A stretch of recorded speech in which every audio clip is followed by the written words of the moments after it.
He wore a question mark for tail, an overcoat of grey.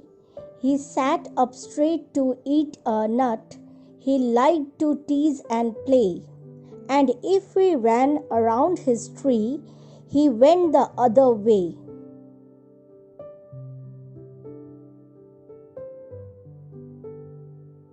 In this poem, the poet discusses about a very jolly and cute animal, that is a squirrel. A squirrel is a rodent which feeds on fruits and nuts. Overall, the poet describes about the nature of the squirrel, that is the lovely animal having a bushy tail and a furry body and keep busy on running errands. In the first line of the poem, the poet says that the tail of the squirrel looks like a question mark, as the tail is a bit twisted in its upper part. In the second line, she compares the squirrel's fluffy skin with a furry overcoat, as the color of the squirrel's fur is grey.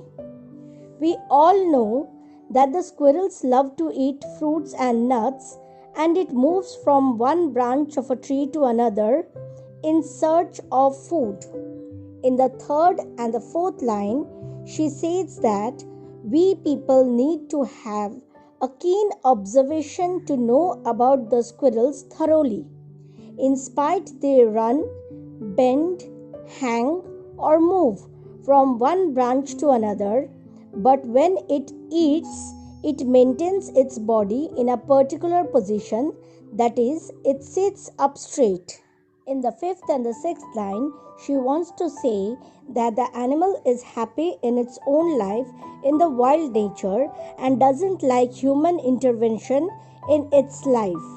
In a nutshell, we came to know that in the poem, the animal squirrel has been described thoroughly, starting from its tail, its body fur, its playful nature, eating habit, behavioral changes, etc. The poet had minutely observed the animal, which other people normally ignored, and poet had covered all aspects of the squirrel in a short and tricky way.